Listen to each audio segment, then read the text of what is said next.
thank you everyone for having me today, and for Ken for kind of making the introduction, I think, to Ron initially to get this set up. So as Walter said, my name is Patrick Roche. I work for Good Energy. So we are the consultant that has worked with Winchester to start, develop, and now manage your municipal aggregation program, which is called Wind Power. That's the name of the program. So this is all of that program is all about electricity supply. And what I'll do today is dive into that program and then how that fits into the broader landscape of energy policy in Massachusetts, and both what the program has accomplished, but also where it could be going. And I think with just with the opening there at the intros, there were already some interesting points raised that we will get to in this, particularly about how do we send price signals to people to use power at the right times so we can lower emissions, things like that. So this will be, I think, yeah, really exciting to get into. And uh, I'll share my screen in a second and kind of jump in. And also, just, yeah, before, as Walter was saying, I started my career out here working for one of the program administrators for the Mass Save Energy Efficiency Program. And then I worked with the Metropolitan Area Planning Council and their clean energy group. So I got to really work with a whole ton of cities and towns in Eastern Massachusetts on a variety of energy issues, and municipal aggregation was one of them, and I've decided to kind of really focus on that. So yeah, so I'll dive in there, and then I wonder, Walter, in terms of questions, I'm happy to kind of take stuff along the way, but I also probably won't really be able to monitor the chat too well. So I don't know if maybe you could, if there's something in the chat that you think is worthwhile, Yeah, just John, maybe you can help us out with that. Monitor the chat, and or anybody in the group, just raise their hand, and either John or I will recognize you. Or actually, Patrick, you can actually, if you see somebody's hand raised, you can just acknowledge that, so we'll do that. And but they okay. would have to unmute themselves. Yeah. Right. All right. I don't know what screen. Yeah, you'll be having slides up. So actually the best way I think is for if someone wants to interject, do you raise your virtual hand? Yeah, Because when that's what I you mean. do that, that sort of puts you at the top of the list. So if you're That's only in a two or three people, you'll see the person with the virtual hand raised. that's right. Good. All righty. That sounds good. Great. All right. So, um, and I think just talking to Walter, I'll try to aim for kind of 30 to 40 minutes here, but again, we can have the discussion be pretty ongoing. So let's try to share this here.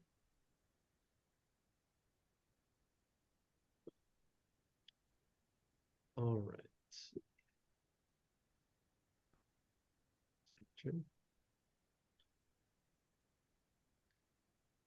All right. So I think this should be full screen. Are we seeing that? Good. Sure is. Yep. Excellent. All right, great. All right. So yeah, we have definitely a really diverse set of experience and background here. So I'm going to just kind of do a bunch of things that will set the context for this. Um, and and we'll just kind of dive in. And then just another piece too. So in our role as a consultant to the town, what we'll go into more is we help develop the plan for the program, for the wind power program, which is a plan that sort of was approved locally and then also by the state's Department of Public Utilities. And then we also kind of manage that program and its operations. And one of the biggest pieces of that is helping procure for the town an electricity supplier and supply prices. So we don't actually provide the supply ourselves. We are helping the town find a supplier, electricity supply sources that meet meet the goals of the plan, And then we sort of do quality assurance and oversee that supplier, make sure they're doing what they're contracted to do, provide customer support, and then work with the town and Ken to kind of strategize on where are we going in the future?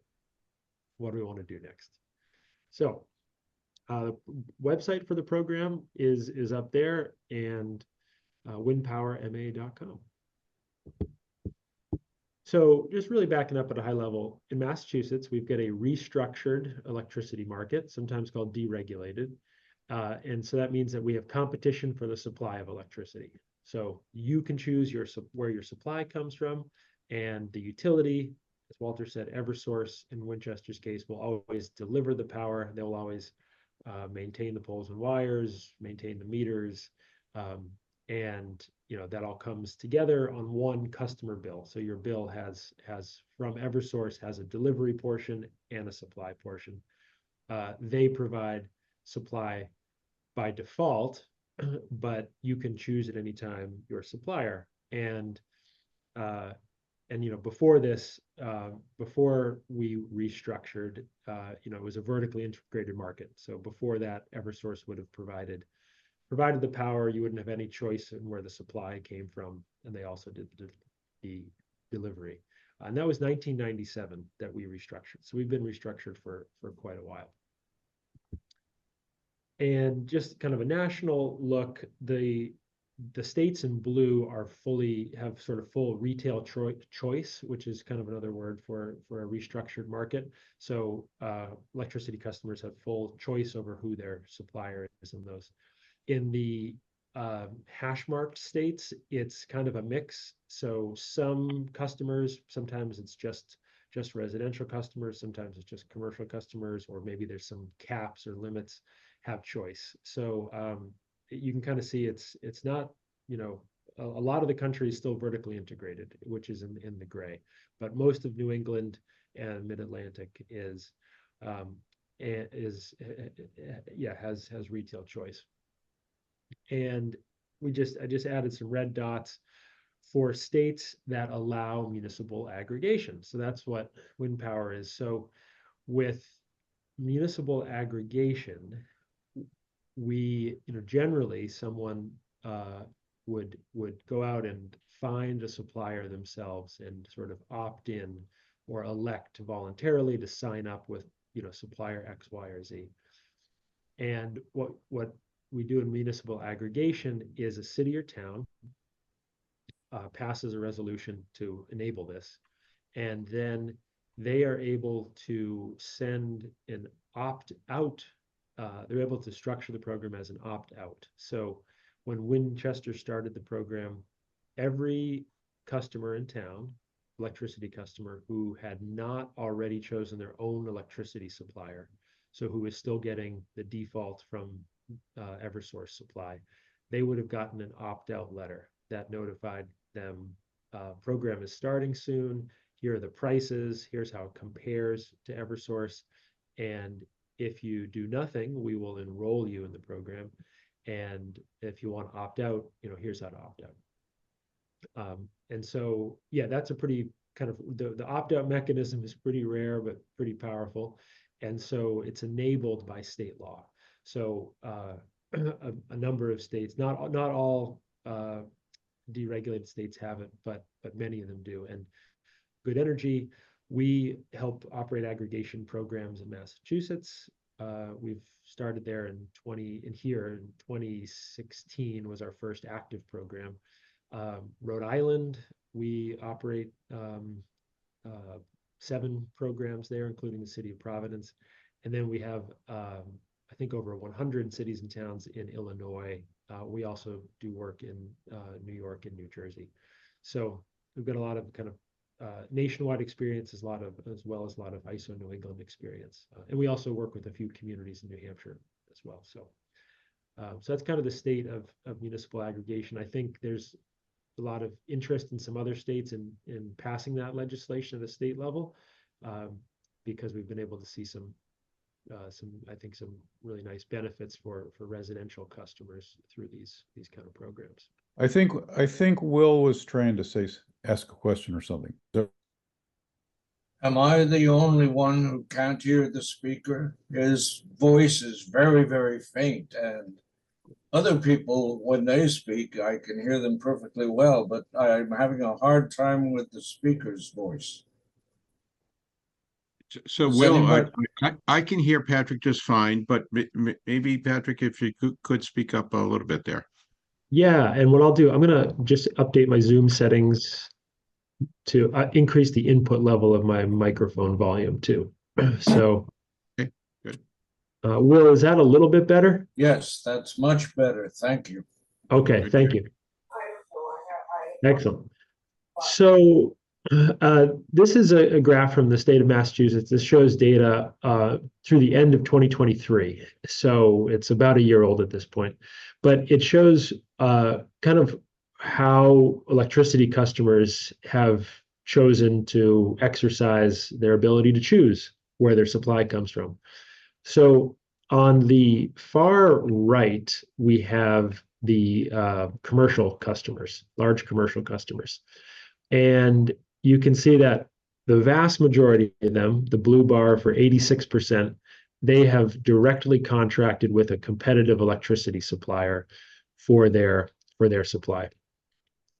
So these are large companies. They've gone out, signed contracts, and generally it's worked out very well for companies to go do that. And they have expert staff on hand who kind of can focus on that kind of contracting. So most of the load for large industrial customers is already kind of directly contracted with the supplier. And the gray bar at the bottom is the utility basic service. That's that utility default. There's very few on there.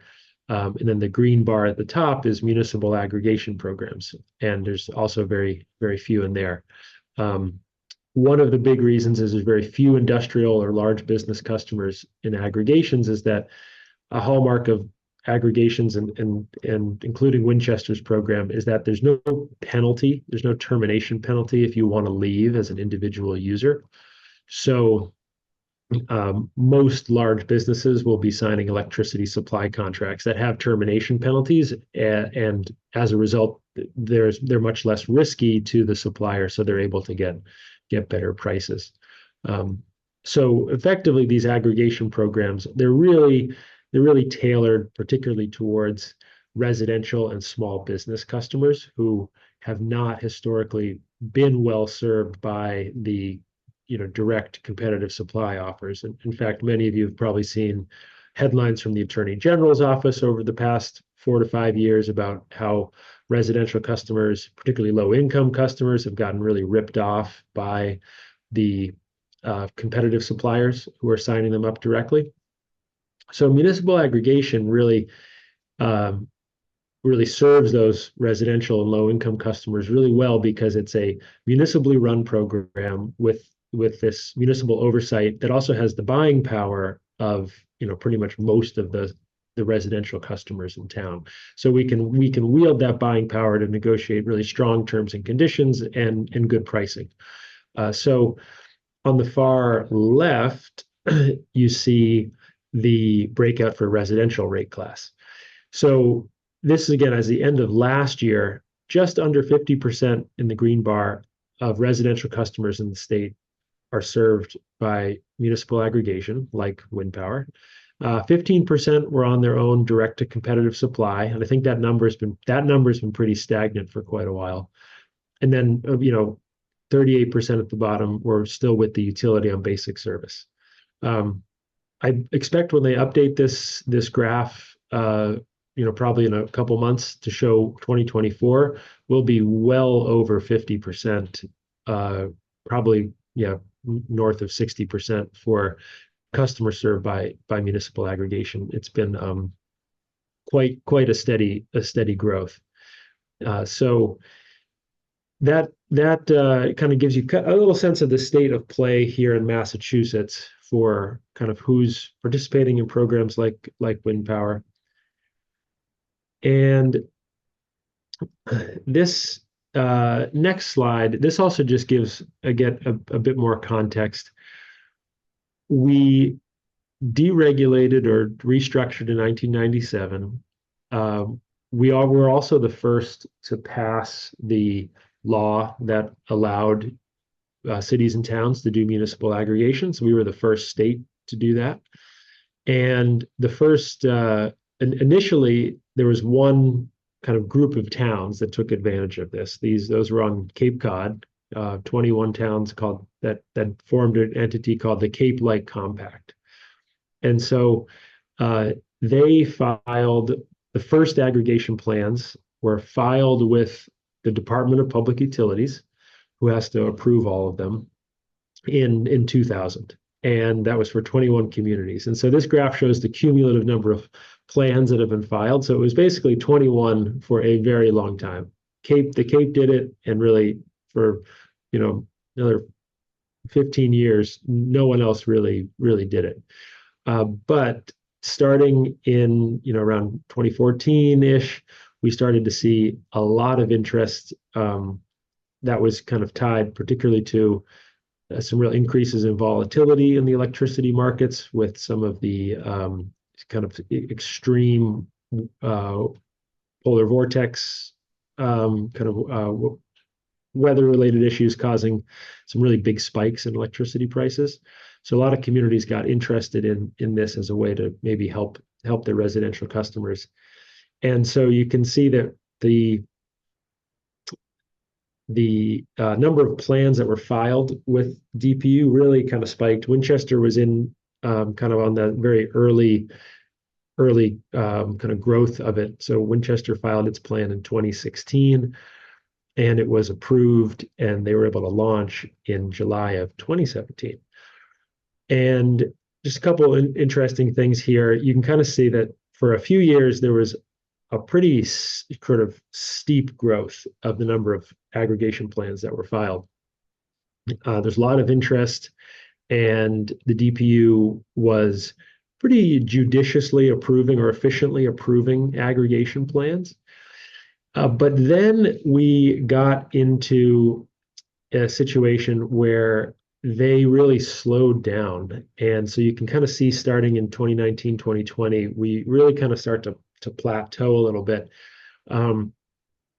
Plans were starting to take over 2 years to get through a DPU approval process. And when Winchester filed its plan, I think Winchester got its approval in I think under a year for sure. And even before that, plans were getting approved in 3 or 4 months before that. And so it just really slowed down to this crawl. And you can imagine if you're a town who was waiting 2 years at DPU, you had probably spent 6 months to a year developing your own aggregation plan locally and getting that approved. So, by the time you got approved, it was like, maybe 3 years were going by. So it really kind of diminished, I think, some interest for a while. But what we're really thrilled about is we just completed this summer an overhaul of the regulations for aggregations from DPU. And they basically, in short, have said, we're going to defer to local authority. We're going to, rather than, as was their case, custom kind of really nitpicking at every potential and looking into every potential element of how you operate your program, they sort of switch that to say, what we're going to do is we're going to kind of make sure that programs are being run according to kind of a key set of parameters that are identified in the law, and we're going to let cities and towns kind of handle the rest. And so this is allowing them now, they're going to be getting new plans approved in about 3 months. And also, if you're an existing plan like Winchester and you want to do something new and creative, you have to amend your plan, and they'll also be ruling, and that process has gotten much simpler. So you've seen this, if you look at the far right, we've also seen this big spike up in 2024 because a bunch of communities who are kind of sitting on the sidelines are like, oh, great, we can finally get going now. So we're file plans.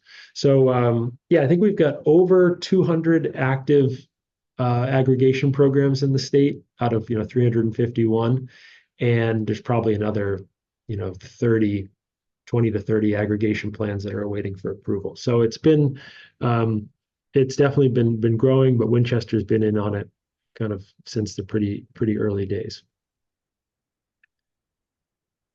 All right, so now we'll kind of focus a little bit more on Winchester itself. So the program has been operating since 2017. Many of you may participate in the program, probably do, and so you would have gotten a mailer actually about maybe a month ago or so, because the town has a new contract with that sets the new prices for 36 months. So from December 2024, they're going to be fixed until December of 2027. And when the town changes prices, it also it sends a notice to everyone who's in the program, and you're welcome to change your option at any time or leave the program at any time. So right now we have 3 products, and there's a standard, which is the one that's highlighted there. That's the opt-out product. So when you're a new customer, you get the letter that says we're going to enroll you unless you opt out. We'll be enrolling you into Wind Power Standard. And then in that product, if we look at it, it adds renewable energy. That's 25% renewable energy on top of the state standards. And so the town kind of chose that as its default because they were looking to try to do kind of a win-win environmentally and economically. Can we give people cleaner power, support the growth of renewables in our region, but also have competitive and stable pricing? And so they've crafted that standard such that it has some additional renewable energy. And actually, over time, that amount in that Wind Power Standard product has increased. I think when the town launched in 2017, it was only adding 5%. In its next contract, it went up to 10, then up to 20, and now we're starting this next 3-year period at 25% additional. So the town has been kind of increasing the how much clean energy is in that product over time. So we've got the standard there, and then of course you can opt up, as we say, to Wind Power 100, which adds enough renewable energy to get up to 100%. That's on top of the state standards. It gets up to 100%. And then Wind Power Basic is just meets the state standards for renewables. So it would be effectively the same renewable energy as if you were still with Eversource Basic Service. And hey, Patrick. Yeah. Quick thing. I think Wind Power Basic, wouldn't it be 62%? Because 87% minus 25% is 62% renewable. Yes, Ken, sorry about that. That is a typo on my slide. Yes. Yep. So no thank problem. you. Thank you. Yep. So we'll go into the state standards here in a minute, but the state standard in 2024 is a total of 62%. So Wind Power Standard adds 25% on that, so it's 85% total. Wind Power 100 adds enough to get up to 100%, and Wind Power Basic should read just 62%. And each year, as we'll see, the state standards go up each year, this kind of the minimum. So technically, yep, Wind Power Basic is getting cleaner every year. Wind Power 100 is staying at 100%. But Wind Power Standard is always adding 25% on top of whatever the state standard is. So as the state standard goes up, Wind Power Standard's total will go up as well. So Walter, why don't you jump in? So my question looking at this, first of all, a couple of observations, and I think I understand part of the reason for it. The cost per kilowatt hour for Wind Power 100 is almost 1.3 cents greater than the Wind Power Basic. And that rate is, the Wind Power Basic is, I believe, the same rate that Eversource is offering. Is that correct? It's functionally the same content, so it has the same renewable. Content. Yeah. Yeah. Okay. But So it is how do you, actually a little cheaper than what Eversource would charge for that. okay. So the let's say that's 62% for both the Eversource and the Wind Power Basic. So how do you get to 62% renewable, and what do you call renewable energy? And well, of course, we know that um, there's limited sun, of course, at night, and there's limited wind. Um, and I don't know if nuclear power counts in that, but there is, of course, hydropower as well. Or are you going to get to that point in your talk, or how does that number? Yes, definitely. So yeah, that's a great question. I think in a couple slides we're basically we're gonna deconstruct Okay, that and get into the weeds. So yeah, that's perfect. So we'll get good. there. Yep. Yeah, so these are fixed price products. They are fixed for actually 3 years, and it's the same price whether you're using power at midnight or right in the middle of the day or at the peak hottest hour of the peak hour of the year and the hottest day in the summer. So that's kind of where we are now. And I'm going to talk about a little bit later too about sort of why that is and then what we might be able to do going forward too. But so yeah, so basically things are the real differences between the products are just the amount of renewable energy that is in the product right now.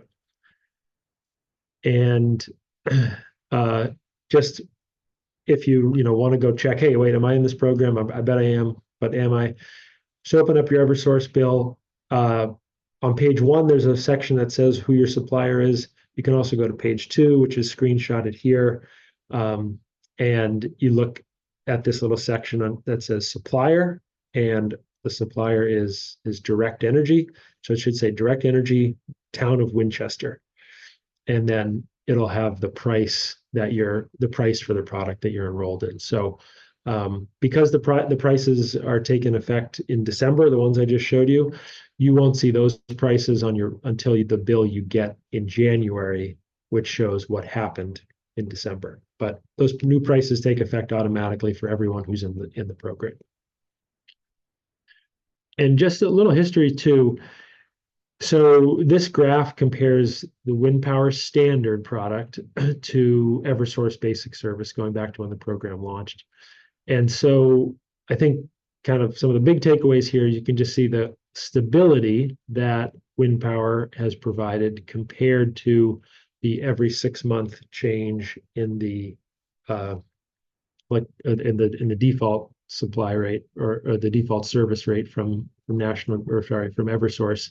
So stability has been a big hallmark of these programs, but also, again, the town was trying to design wind power standard to be both an economic and environmental win. So we've got the stability, which is good, but also if you're a residential user, the average residential user has saved about $1,300 since being in the program. And you can see here looking at the green line, the flattish green line, it's generally been below the Eversource price. Not always, and we can't guarantee that. And particularly as the town adds more renewable energy into the wind power standard, it gets harder to and less likely that we'll be below it. But that has kind of been the track record. And there was a little discussion earlier in the intro about AI and how that will be impacting things. And I think AI is going to be one of the, it's one of the components of volatility. The electricity markets, we can see right in 2022 and 23 on this graph that you see this big spike in the basic service prices from Eversource. And that was when we had the Russian invasion of Ukraine was disrupting global energy markets. And we also have now increasingly, we're seeing new electricity demand sources, both from electrification, right? We're trying to electrify transportation and our homes, right? Trying to move away from fossil fuel heating to heat pumps, and so there's increasing electricity demand. At the same time that we've really got this more integrated global energy market, more integrated than ever before. So we're competing and affected by geopolitical events, as well as severe climate events that are happening across the world. And then we've also got AI, which is going to be a driver of huge load growth, right? So there's a lot of different factors that are we're seeing contributing to volatility that are here now and are probably only going to get bigger. So when we look back at the program like wind power, we've seen how it has been able to help the community kind of sail through some periods of extreme volatility. And I think that stability will probably continue to be kind of a hallmark of the program, or particularly looking to offer options that offer stability.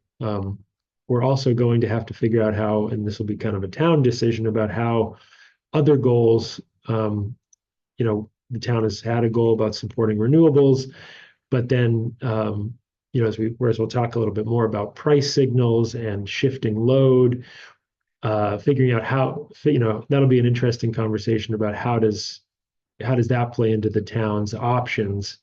And because as we'll talk about, those price signals are kind of the opposite of price stability in general. So there'll be some kind of competing needs, I think, in the future. But so yeah, this is a little snapshot of where the program's been. Again, our prices are fixed until end of 2027. And yeah, so quick little breakdown. Here are the three products. Wind Power Standard is in the middle there. Just sort of, this is from the annual report that we just filed for the program. It just sort of gives you a sense of who's participating where. If you look at the number of participants and maybe that total line down towards the bottom, you can see about 6,000 participants are in the standard. We've got about 426 that are in the basic, and another 388 that have opted up to Wind Power 100. And I think this partly shows you just kind of the power of the opt-out, of the choice about opt-out, because Wind Power or Winchester chose to have extra renewables in its default, and most people stick with the default. That's driving a pretty big environmental impact. The people who do opt up to Wind Power 100 are also having an even bigger impact, and we've worked with Ken and also Fritzy over the years to really try to drive participation in the Wind Power 100. And so that number's definitely been climbing. It's been climbing each year, but it is slow going, getting people to opt in. So, if you're not, I know at least one person on the call is already a Wind Power 100 member, which is great. And, if you're not already, maybe you might want to think about it. And it's a really simple process. You can just fill out a little online form on the website, windpowerma.com, just to switch up there. But yeah, this kind of gives you a sense of, and then also you can see, right, the number of participants, the residential line, it's mostly residential customers. We've got a little small business and a little bit of the larger business too. So that's the little project 2023 snapshot of the program. All right, so now into more of the maybe the meat of this. So we'll dive into the renewables, and to kind of begin that, I just wanted to highlight that we're operating Winchester's program at the retail level. So our electricity supplier, in this case, Direct Energy, who the town has hired or contracted with, they are executing all sorts of contracts in the wholesale markets to kind of assemble a retail electricity product. At the wholesale level is our grid operator, who's ISO New England. They are charged with ensuring that we have enough capacity, electricity capacity on the grid at any moment throughout the whole year to keep the lights on the grid. So effectively, Winchester's program, Wind Power, it's not really connected directly to reliability of, is the power going to keep flowing? That's really the job at the very local level of Eversource to keep the wires and poles and wires in line, and at the regional level, ISO New England, to make sure there is enough power on the grid, at any moment, to serve all of our needs.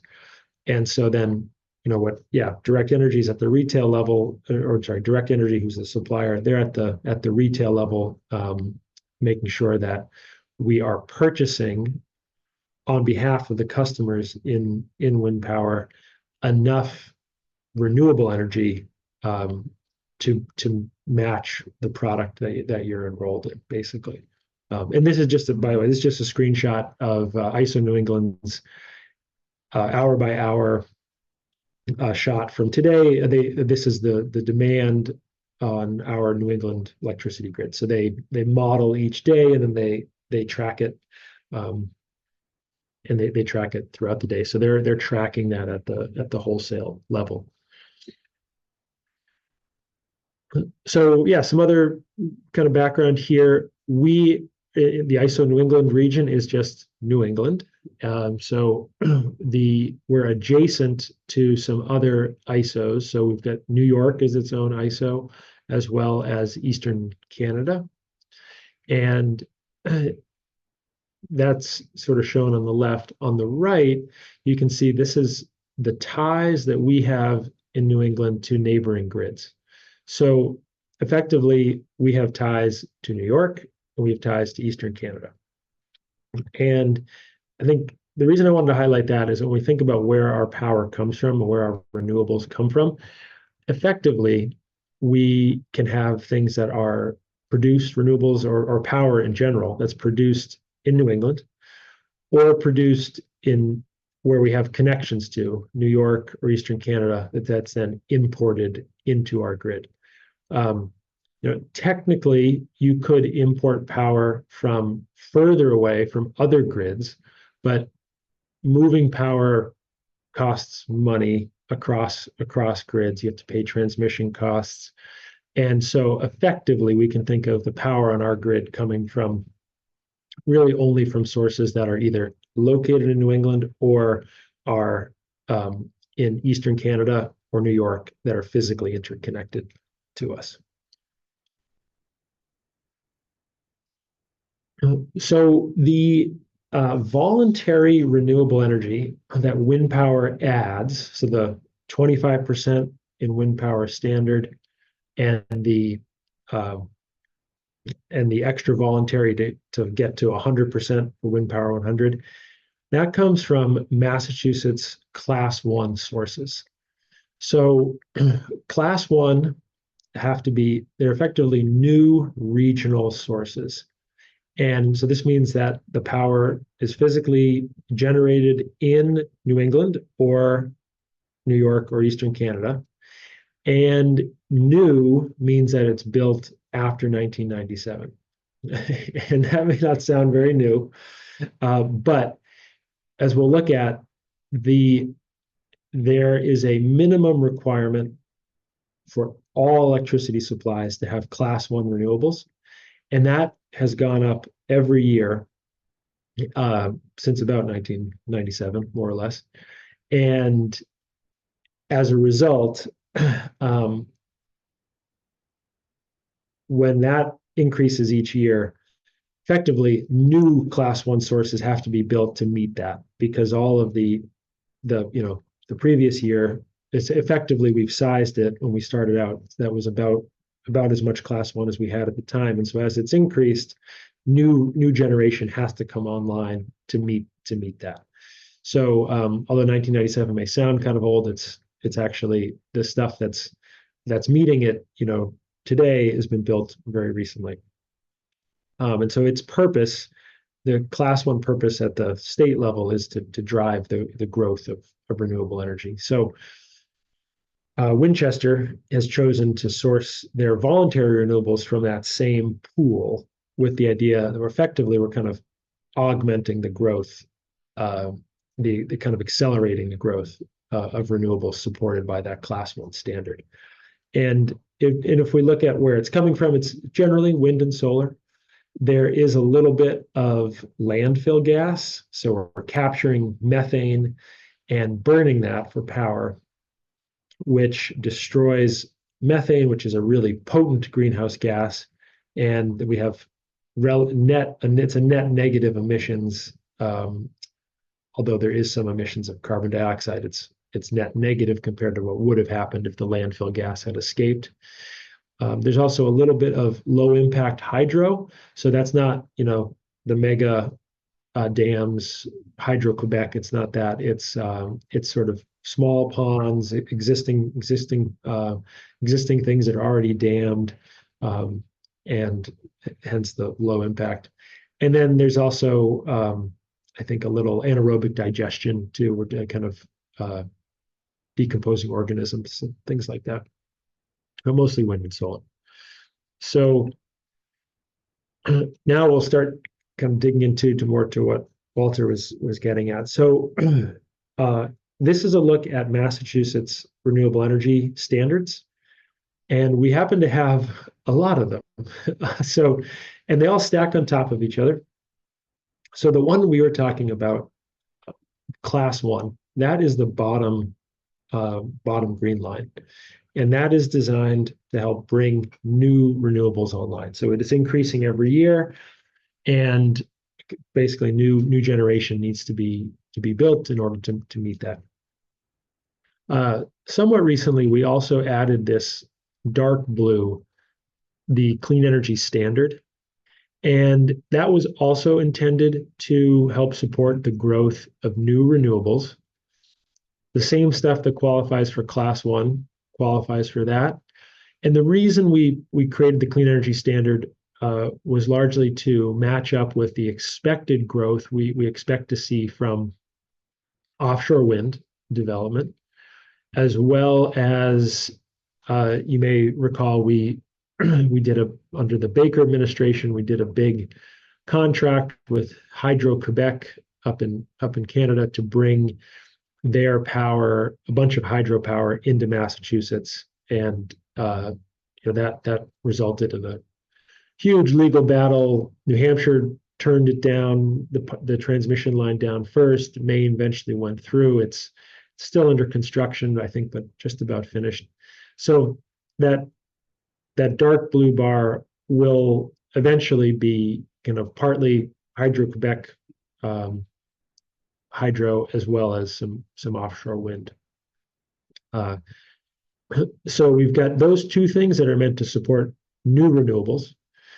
And then we have kind of a bunch of stuff that is meant to keep old renewables online, or old clean power. So what I mean by that is, if we look at, let's look at 2024, the light blue line is what's called the clean energy standard existing. And it is mostly met by old large hydro, because large hydro doesn't qualify for Class 1.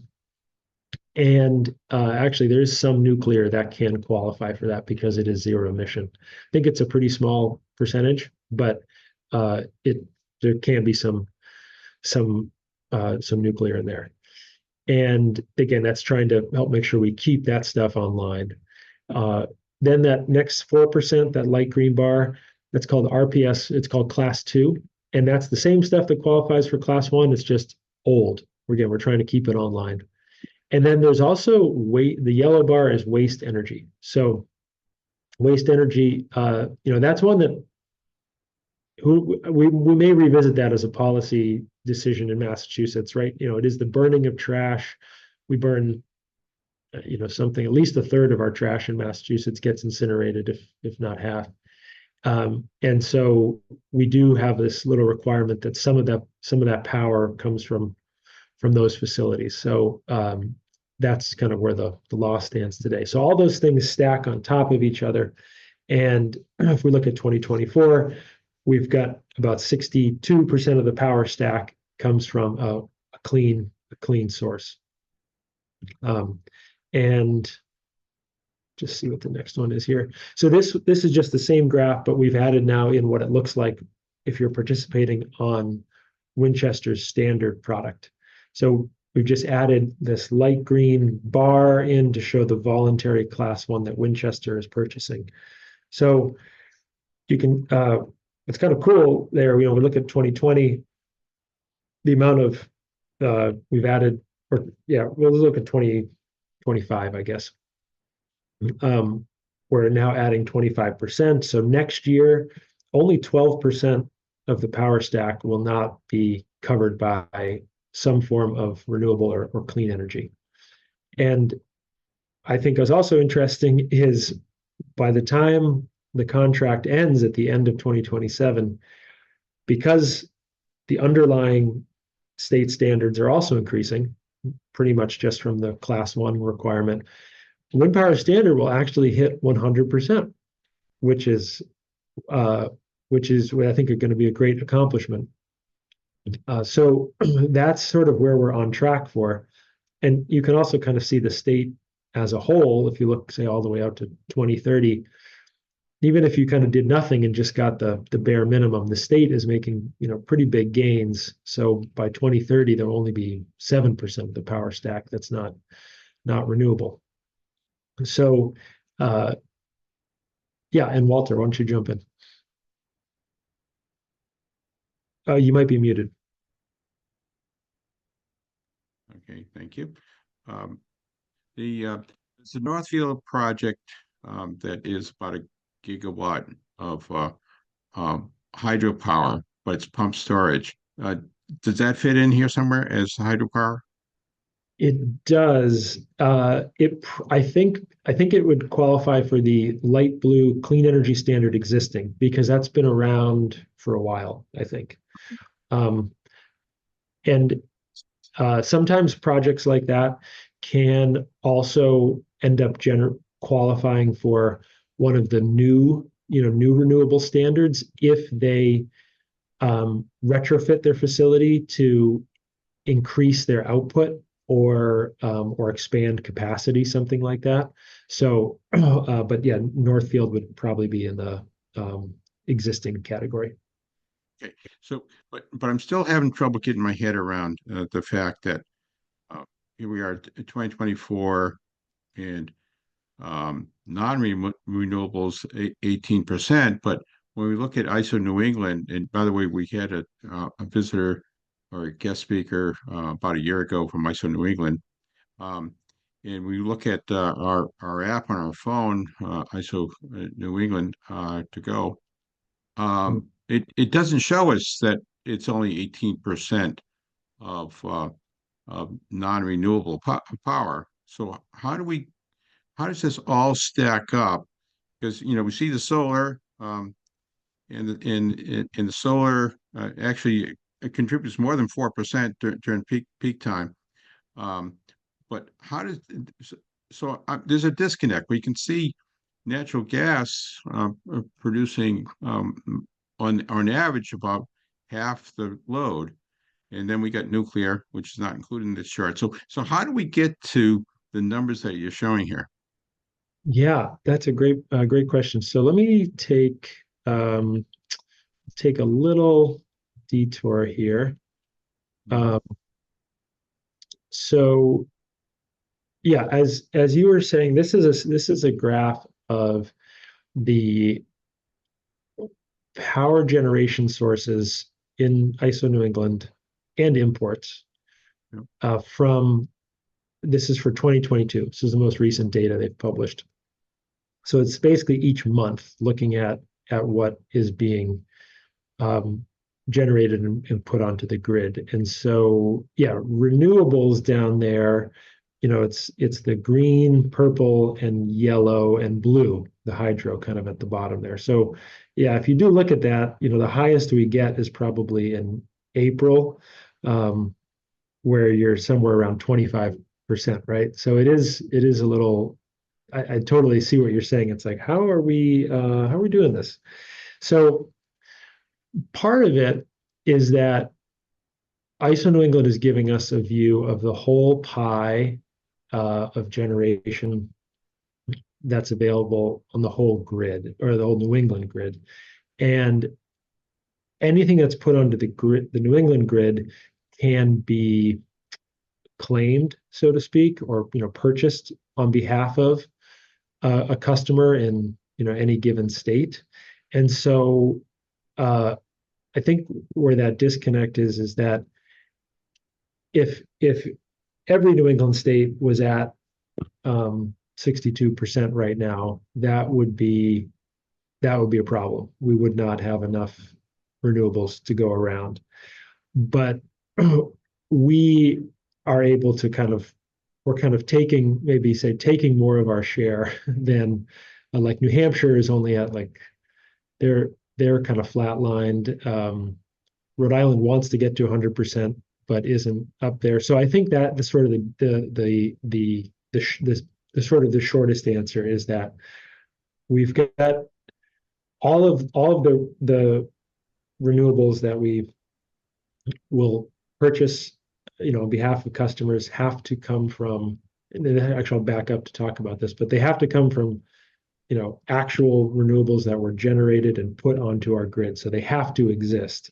And it's with one caveat, which I'll get to, but effectively, I think we're kind of going from our pie chart is different than the whole region's pie chart, because even though renewables is a small sliver of the region's pie chart, where Massachusetts is generally going to be taking a proportionally larger amount from that to meet our standards. So, Okay. And then I'll just pop back to so related to that, the way we track power in New England is because this is I think important at making sure we all kind of feel like are we really getting what we're paying for, I think. So NEPOOL is the New England Power Pool Generation Information System. And for every megawatt hour of generation that is produced either in New England or imported into New England, they produce a certificate. And that certificate has all of the characteristics of that power, including its type of generation, its emissions. And when we look at wind power or any utility, anyone in the state complying with the state standards for renewables, the shorthand for that would be the Renewable Portfolio Standard, or RPS. When we look at how do we show compliance with that, what every electricity supplier has to do is they have to show that they have certificates that they've purchased, and they call it retire. Retiring is so that no one else can purchase that certificate. You can't double count.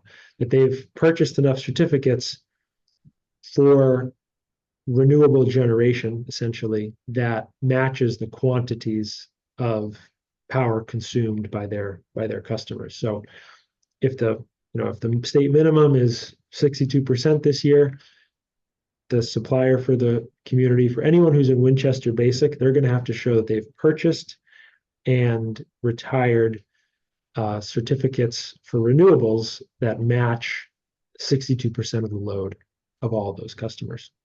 And for wind power standard, it's going to be that 87% of the load. They're going to have to go out and purchase even more certificates, and even more for wind power 100. And now we'll start getting into the time-based stuff, but I do just want to stress, I think sometimes a lot of people can feel like, oh, you're just purchasing a certificate. Is it just like kind of paper, or we were really doing anything? And I think that the key thing just to highlight is that those certificates can only exist because power was renewable power was generated and put onto the grid. So, and there's no double counting, right? Only one entity can claim and retire one certificate. So for any certificate purchased, that is backed up by actual renewable, zero emission power that was put onto our New England grid, the grid from which we're all, pulling the electrons. So it just happens to be the way we track it, because we can't track electrons individually. But those certificates through NEPOOL are really how we track and also purchase and verify that renewable energy. But now you kind of get to the issue about, well, what about every hour of the day when we're actually using power? So those minimums, that's 62% in 2024, that's an annual number. So right now our standards are set annually, and that means that Direct Energy, your supplier, if it's looking at one customer, they have to look at how much electricity did that customer use during the whole calendar year, and retire enough certificates to match that usage at 62%. But those certificates could be generated anytime within that calendar year, that as the usage occurred. The exceptions are, there is some banking that's allowed from previous years. You can use some certificates from the previous year. And there also is that, if you don't hit your minimums, if you don't purchase enough certificates and retire enough certificates, you will pay a financial penalty. So there are definitely some customers that don't, or some suppliers that, for one reason or another, end up paying a penalty because they weren't able to retire some certificates. But basically, it's the generation can happen at any time during a calendar year to be used to meet that 62% requirement. Walter? Oh, you're muted. You're muted, Walter. How do these certificates work? It almost seems sleight of hand. How are they generated? How are they traded? And how do you end up with them to, I think, sell to wind power? Yeah, great. So this is a schedule from NEPOOL. So NEPOOL is a nonprofit, independent kind of grid. They are the ones who are kind of tracking everything power-wise that is being generated and put onto our grid. And they're also the entity that is tracking who has claimed and retired these certificates. So we have kind of a single entity that is the kind of accountant, so to speak, for the whole New England grid.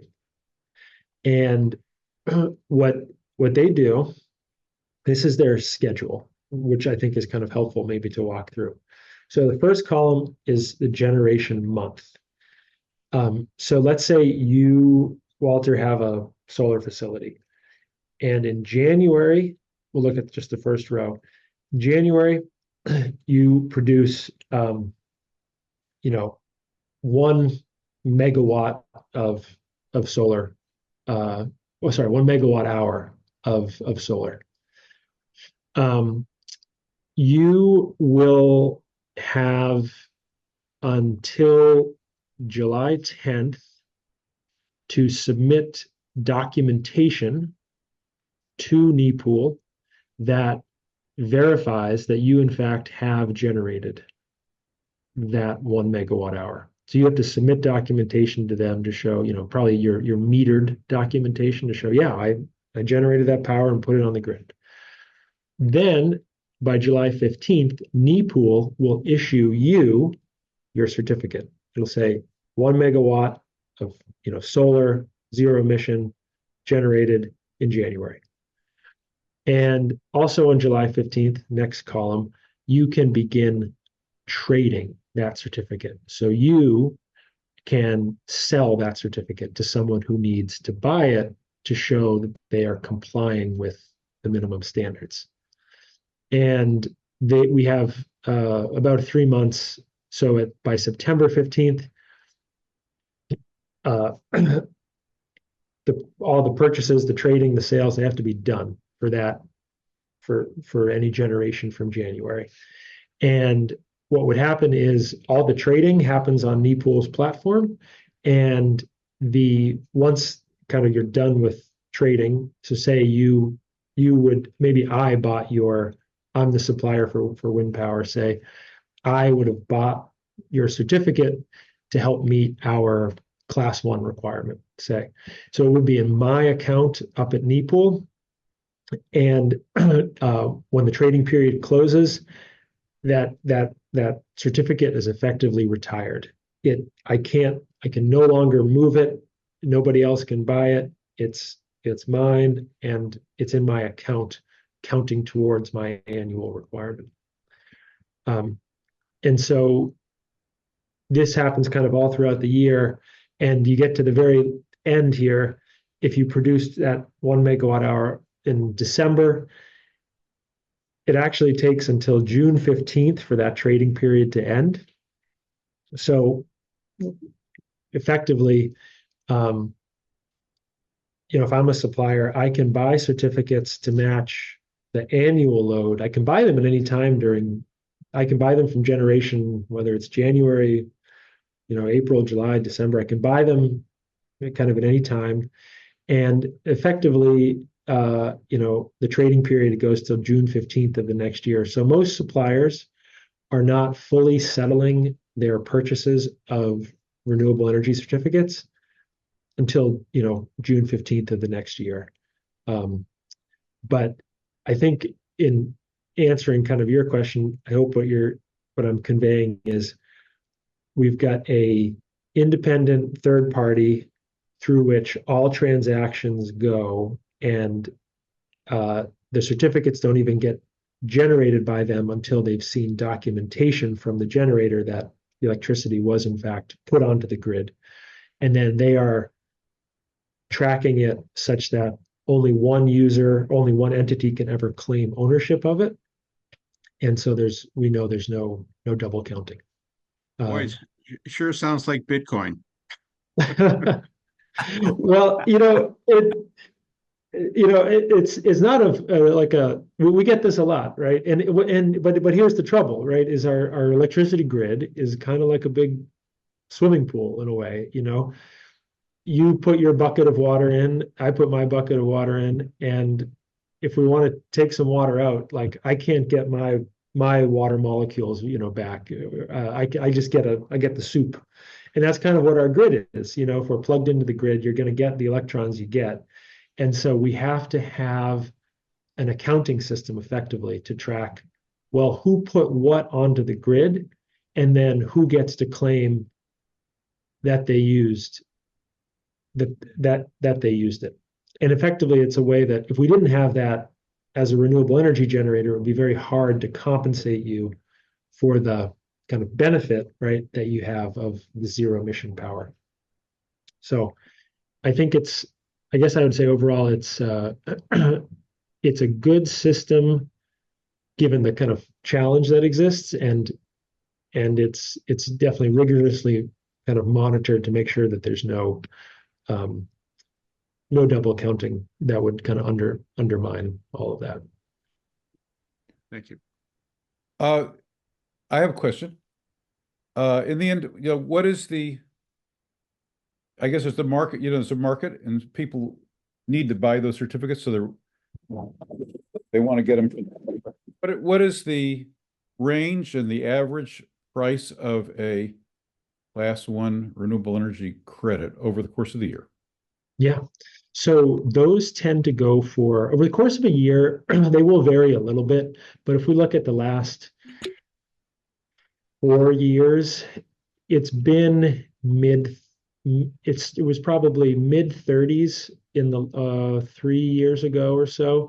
It's now, with some of the delay in offshore wind, it's crept up to about $41. It's been pretty consistent over the last, maybe even at least 5 years, if not 10 years, in that sort of mid 30s to low 40s band. And so within a year, it doesn't move too much within a year. It might move $1 or $2, unless there's a big shock like when we find out that maybe an offshore wind project got canceled or something like that. Yeah. And what is the, I'm not familiar with the dollars of megawatt. What is the average cost of electricity without including renewable energy credit? Like, is this like 50% of what the price is, or is it 5% or what? Yeah. So let's see. So with wind power's current pricing, it's about 14 cents a kilowatt hour. So we're at about 140 dollars a megawatt hour. Okay. So for a certificate, to be at about $40 a megawatt hour it's a significant chunk, I would say. And again, we don't need certificates for all the power, or we need it for about 62% of the power. So it's a significant chunk of it, but probably I think probably look at it as probably about a third of the cost. The other 2/3 being the actual just raw electrons, and then the other piece is capacity, which goes to I think your kind of earlier points about we all pay in to a fund that ISO New England manages so that they can financially incentivize generators to be available and online and ready to generate to meet our future peak demand needs. So capacity ends up being a pretty big part of our price buildup as well. That's in generation side and not in transmission side? It is, yeah. It is a part of the supply cost. Okay. Yep. Yeah, it's kind of interesting. And this also kind of goes to the cost. So some people will say, well, I mean, that's nice that we're buying Class 1 RECs from New England. We're supporting that. But why not, I don't know, why not buy it from Texas or North Dakota, where isn't it a lot cheaper there? And this is a graph from the Berkeley labs showing kind of a couple things. One is, well, as we talked about before, we can't actually it's highly unlikely that physical power would actually get to our region if we were buying the certificates from out there. So that's kind of one thing. The other piece is that when you're buying the certificate, right, we got to buy the electrons, and then we got to buy these certificates. And if the power is not on the same grid as your certificate, it just seems kind of like it's not, the kind of apples and oranges. But the other piece too is that you're paying money for the certificate, right? You're paying something more than just the electrons. And I think a lot of cities and towns, and Winchester included, I think want to feel like if our customers are paying a little bit more than they have to, maybe not only are they using renewables, but are they kind of contributing to help accelerate the growth of renewables? Are we not just using some of the renewables that exist today, but are we maybe helping to accelerate the growth of future renewables? And in the Midwest here, this kind of graph on the right shows the share of renewable generation that is built to meet the state standards, the RPS, which is in dark blue, or that is built, you might say on spec, that's not built to meet a required state standard. And in places like the Midwest, it is so, it's kind of so cheap to build, or so the RPS is not required. It's not driving the growth of renewables. It's so you see down there that it's a very small percentage of the total renewable generation is used to meet the state standard. Okay. So if you're buying more certificates that qualify for the state standard, you're not really kind of accelerating anything. Like the state standard people are already building renewables because for other economic reasons. But in the Northeast, it's really different. The state standards are really driving the growth of renewables. And that just largely deals with the higher costs of development and land, labor, all these things. So where they really need the revenue from those certificates to make projects pencil out financially. So that's kind of this other reason that when we are purchasing these class 1 RECs, we're sort of artificially or we're kind of increasing the demand for those class 1 RECs, which we know is really the driver of growth here, and again, hopefully kind of accelerating it. So, and I know I'm kind of just watching the clock here. I just wanted to, we haven't, just want to dive into, so, right, so of course, we know generation is different month to month, so that means emissions are different month to month, and we might want to shift usage. We also know, and this is a snapshot of yesterday, we know emissions just hour by hour are different, right? Because different sources are coming online to meet things, to meet demand. So ultimately, what can we do? Well, the state actually has started something called the Clean Peak Standard, which is the first in the nation standard that requires, rather than all those other standards, which are just at an annual level, right? This actually says we're going to define a 4-hour peak period for each season, and we're going to have a minimum amount of clean generation that has to be generated during those hours. So what they're basically trying to do is say we're going to take the peak, would tend to be the dirtiest hours in each season, and we're going to make sure that actually a minimum amount of the power in those very specific times has to be clean. And it can come from and so this is definitely pretty pioneering. We've had it since 2020. And the way that works is you can either generate the power in that time, or you can generate the clean power at a different time, but basically charge it up in a battery and then discharge that battery at the peak time. So I won't go through this whole graph just given the time, but basically we are trying to kind of, we're not shifting the load so much as we are shifting the generation. So this is definitely, it's aimed at really tackling kind of some of the peak emissions in each season, trying to bring those down. So, the wind energy might charge up batteries overnight. Solar may charge up, batteries a bit more maybe in the morning to deploy as the sun is going down, that kind of thing. So Clean Peak Standard, I think, is very, very interesting and very important. But where are we going? Well, part of the challenge with this has been we don't have really good metering technology.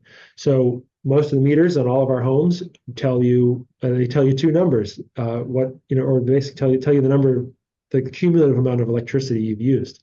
So the utility reads your meter, and they know, okay, it was this last month, now it's this. We subtract those, we know how much you used, but we don't know when you used it during that whole month. We have no idea. So utilities have gotten approval for advanced metering infrastructure rollout. So that's smart meters, which will be able to tell us, at least on like 5-minute intervals, what your usage and demand is. And that will open up a lot of interesting opportunities, because now we can know, well, when are people actually using power? And so, for example, Wind Power's program, if we wanted to have an optional product, say, that was more time of use, couldn't really do it today because we just don't have the data about when you're using power. But as these smart meters are rolled out, that could become an option. So this is Eversource's plan. We're kind of looking into 27, 28 before these are fully installed, and also their back-end systems are up and running enough to make it work. But it's coming, and we are, with a lot of stakeholders, actively participating in some working groups about how are we going to make the best use of this of this technology to kind of hit local goals, but also the state's emissions goals. And on that point, one of the big challenges we have is electrification. The current rate structures, right, which basically just are volumetric. You use more kilowatt hours, you pay more. That can make it tricky to convert, say, to a heat pump. Because when we look at this is from a state report, when we look at the economics, for your average customer who's using natural gas today, electrifying your home to heat with heat pumps, as well as this also looks at your vehicle, switching from a gasoline vehicle to EVs, you're going to see a bill increase under the existing rate structures we have today. Now, of course, mass save and efficiency programs can make it really much cheaper to buy the equipment up front, but this is looking at the ongoing operating expenses. And so the states really wants to figure this out. And so they know smart meters are coming, and once those are here, we have a lot of interesting options, and I want to go over one in a second. In the short term, though, while we have these dumb meters, what can we do? And so I think what we're possibly going to see in the short term is some rate structures that are technology qualified. So if you can say, yeah, I do have a heat pump, and we may be able to, what they might do is you might have a much lower winter rate, for example, to try to make that actually affordable. And most of this is probably going to happen on the delivery side, but we'll be monitoring this, and to the extent it can be, matched on the supply side, we'll be looking at that to see if we can kind of augment that. So there's some potential short-term stuff, but then when we do get smart meters, then we can look at more exciting kind of things, like time of use rates, and this is critical peak pricing.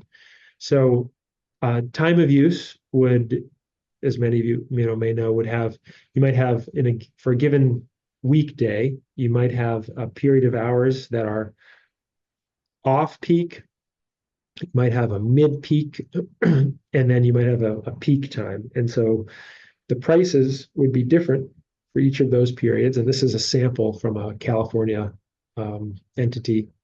We can see peak hours are kind of 5 to 8 p.m. there. And then it's off peak is in the middle of the night. It's much cheaper. So if people have the ability to load shift, schedule when their car charges, program their dishwasher and their washing machine to run at different hours, that this can be very helpful to save money. And you can even kind of combat, or when you add critical peak pricing in, what that is 3 or 4 times a day, or 3 or 4 times a year, we might say, hey, tomorrow from 5 to 8 p.m., it's not just the normal peak price, it's a critical peak price. And we're really trying to shift load because those are the biggest demand, hours of the whole year. And so this example from California, you can kind of see their mid-peak price is like 17 cents. Their peak price is 34 cents. So there's quite an incentive to double the cost. There's quite an incentive to not use power during the peak. But then their critical peak, it's written just above that, is 84 cents. So they probably only call a critical peak event 3 or 4 times a year.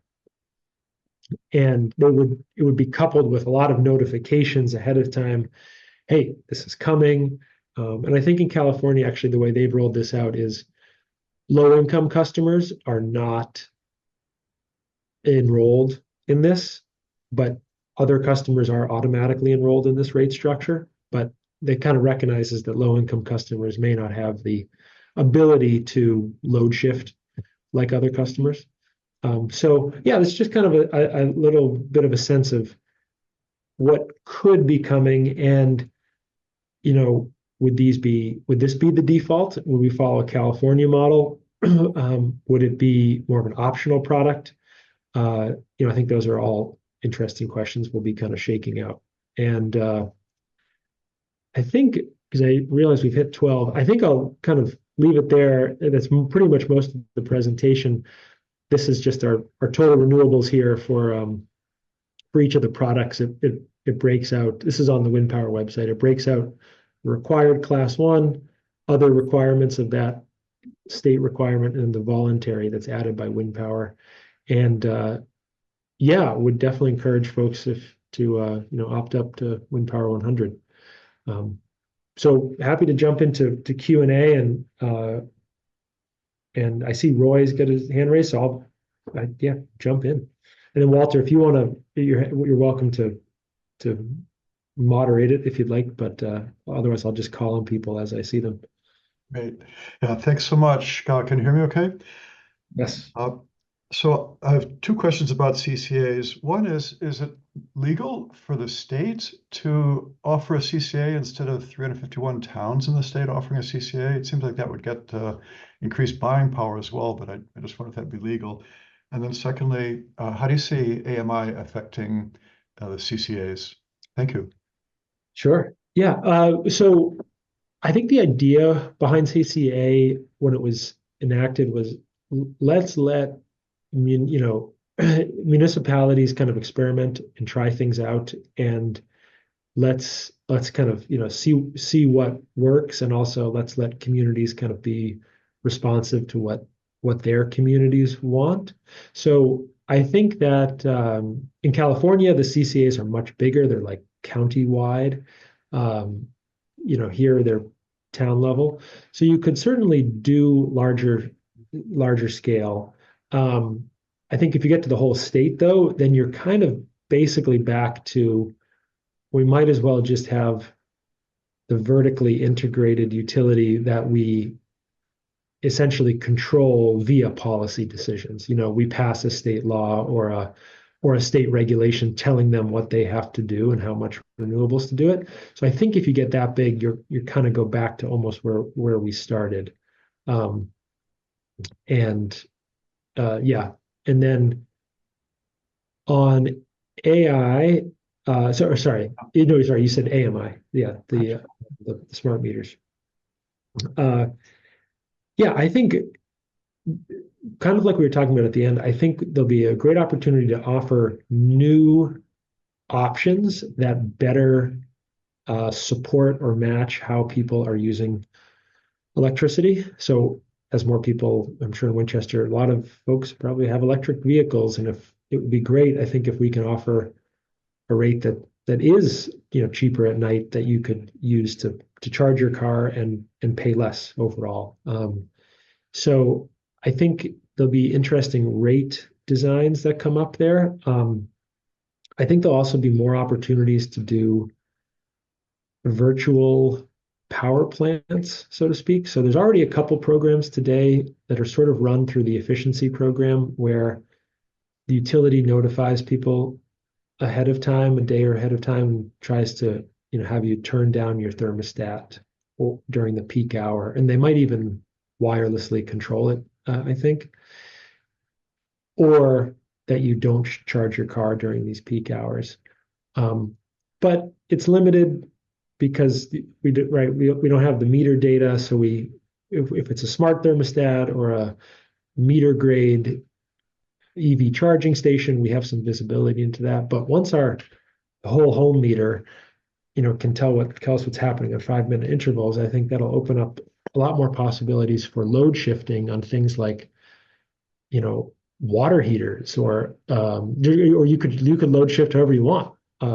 So there's a lot of different ideas, and I think also the smart meter rollout this will be a little early, but some of the modeling the state was doing was showing right now our grid peaks in the summer, and so getting people to electrify and heat their homes with heat pumps is kind of great, because we don't really have a like more load in the winter on the electricity side of things is not sort of problematic from a peak side of things. But as we're looking at where things are going with the climate warming, more air conditioning load, the way different renewables are coming on, I think by the late 2030s, we think we'll move into a winter peaking system. And then for a lot of the 2030s, we'll be in kind of a dual peak where the winter peak and the summer peak will be kind of equal. So having the data from AMI will be so valuable for us to be able to look at what's actually happening on the grid. How can we best design incentives to try to shift load? Right. And it sounds like you're confident that you can get the data from Eversource from their meters, even though they're not getting all the revenue in terms of the electricity we use. It's a good point. Yeah, it definitely has been as Eversource has created this plan for rolling out the smart meters. The aggregation community and other suppliers have been from day one really clear that like we need you to make sure you're going to provide this data, otherwise we can't do a lot of things. And so I don't have the regulations offhand, but I believe we kind of pretty much have that in writing that they will be able to provide us this level of data, and that they won't keep it to themselves. So if the aggregation, for example, could get it for all of the aggregation customers. And we'll have to, of course, follow appropriate like data protection things so we don't we don't want to be like looking at your data to find out like what are you showering, but like so we'll have all that kind of data protection stuff, but we think we'll be able to get it from Eversource.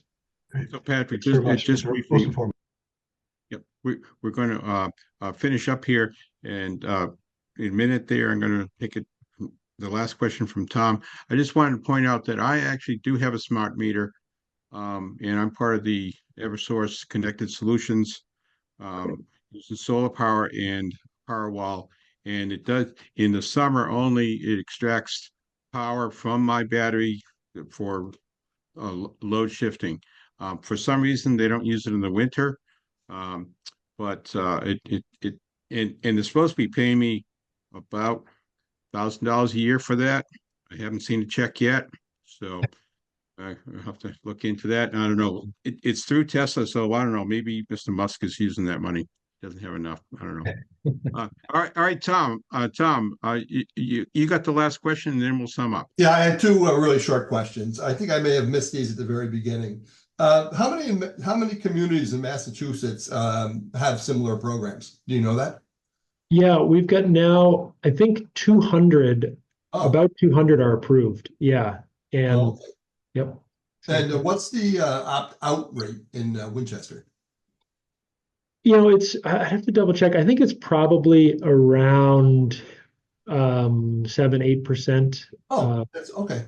Yeah, and I think we've actually seen participation increase over time. So yeah. Okay. But, thank you. Yeah.